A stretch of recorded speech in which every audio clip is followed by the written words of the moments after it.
மசூதிகள் அமைந்துள்ள இடங்களில் இந்து கோவில்கள் இருந்தனவா என ஆய்வு செய்ய கோரும் மனுக்கள் மீது விசாரணை நடத்த உச்சநீதிமன்றம் இடைக்கால தடை விதித்திருக்கிறது. வழிபாட்டு தலங்கள் சட்டம் தொடர்பான மனுவை விசாரித்து வருவதால் பிற நீதிமன்றங்களில் இது தொடர்பான வழக்குகளை விசாரிக்க உச்சநீதிமன்றம் தடை விதித்துள்ளது.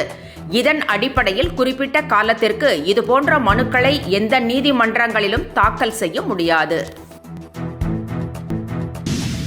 உலக செஸ் சாம்பியன் பட்டத்தை வென்றுள்ள தமிழக வீரர் குகேஷுக்கு குடியரசுத் தலைவர் திரௌபதி முர்மு, பிரதமர் நரேந்திர மோடி, முதலமைச்சர் மு.க. ஸ்டாலின், துணை முதலமைச்சர் உதயநிதி ஸ்டாலின் ஆகியோர் வாழ்த்துக்களை தெரிவித்துள்ளனர். குகேஷின் இணையற்ற திறமை, கடின உழைப்பு, தளராத உறுதிக்கு கிடைத்த வெற்றி என பிரதமர் புகழாரம் சூட்டியுள்ளார். அவரது வெற்றி சதுரங்க வரலாற்றில் அவரது பெயரை குறித்துள்ளது மட்டுமல்லாமல் மில்லியன் கணக்கான இளம் மனங்களை கனவு காண தூண்டியுள்ளதாகவும் பிரதமர் தெரிவித்துள்ளார். டெல்லியில் ஆம் ஆத்மி கட்சி மீண்டும் வெற்றி பெற்றால் பெண்களுக்கு மாதம் 2100 ரூபாய் வழங்கப்படும் என அரவிந்த் கெஜ்ரிவால் அறிவித்திருக்கிறார். டெல்லியில் அடுத்த ஆண்டு சட்டமன்ற தேர்தல் நடைபெறவுள்ள நிலையில் அதற்கான பணிகளில் அரசியல் கட்சிகள் முனைப்பு காட்டி வருகின்றன. ஆளும் ஆம் ஆத்மி, காங்கிரஸ் தனியே போட்டியிடப் போவதாக அறிவித்துவிட்டன.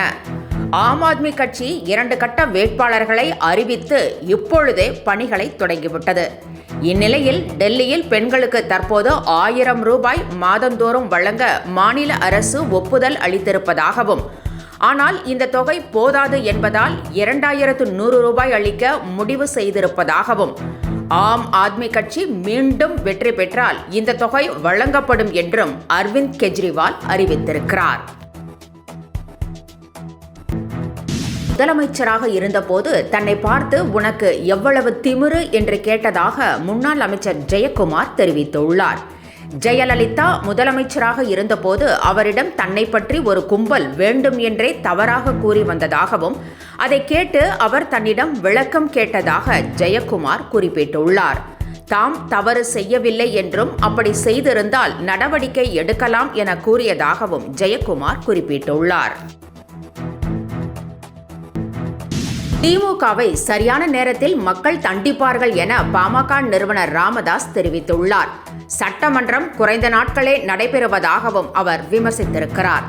ஜனநாயகத்தின் நாற்றங்கால் சட்டப்பேரவைதான் என்றும், அதை கூட சரியாக செய்யாமல் ஜனநாயகத்தை வளரவிடாமல் அழிக்கும் பணியில் திமுக அரசு ஈடுபட்டிருப்பதாகவும் ராமதாஸ் குற்றம் சாட்டியுள்ளார். அனைத்து மக்களும் இதை பார்த்து கொண்டுதான் இருக்கிறார்கள் என்றும் ராமதாஸ் எச்சரித்தார். தமிழகத்தில் கனமழை வெளுத்து வாங்கியுள்ள நிலையில் தென்காசி, தூத்துக்குடி உள்ளிட்ட தென் மாவட்டங்களில் பல இடங்கள் வெள்ளத்தில் மூழ்கியுள்ளன. ஒரே நாளில் நெல்லையில் ஊத்துப்பகுதியில் 50 சென்டிமீட்டர் மழை பதிவாகியுள்ளதாக வானிலை ஆய்வு மையம் தெரிவித்திருக்கிறது. தென்காசி குற்றாலம் மெயின் அருவியில் ஏற்பட்ட வெள்ளப்பெருக்கால் 5 பாலங்கள் உடைந்தன. அருவியில் ஏற்பட்ட வெள்ளப்பெருக்கால் கோவிலை தாண்டி உள்ள கடைகளுக்குள்ளும் வெள்ள நீர் புகுந்தது. ஒரே நாளில் 50 சென்டிமீட்டர் மழை பதிவாகியுள்ளது. திண்டுக்கல்லில் தனியார் மருத்துவமனையில் ஏற்பட்ட தீ விபத்தில் சிக்கி 6 பேர் பரிதாபமாக உயிரிழந்தனர். இவர்கள் அனைவரும் நோயாளியை பார்க்க வந்த உறவினர்கள் என கூறப்படுகிறது. கணினியில் ஏற்பட்ட தீ விபத்தே இதற்கு காரணம் என்று கூறப்படுகிறது. அமைச்சர்கள் சக்கரபாணி, ஐ. பெரியசாமி, மாவட்ட ஆட்சியர் பூங்கொடி ஆகியோர் சம்பவ இடத்திற்கு விரைந்து மீட்பு நடவடிக்கையை மேற்கொண்டனர். விபத்திலிருந்து மீட்கப்பட்டவர்களுக்கு அரசு மருத்துவமனையில் சிகிச்சை அளிக்கப்பட்டு வருகிறது. இந்நிலையில் 30க்கும் மேற்பட்டோர் பத்திரமாக மீட்கப்பட்டதாக தகவல் வெளியாகியுள்ளது. மை இந்தியா 24/7 முக்கிய செய்திகளை உடனுக்குடன் தெரிந்து கொள்ள உடனே சப்ஸ்கிரைப் பண்ணுங்க, பெல் பட்டனை பிரஸ் பண்ணுங்க. என்றும் உங்களுடன் மை இந்தியா.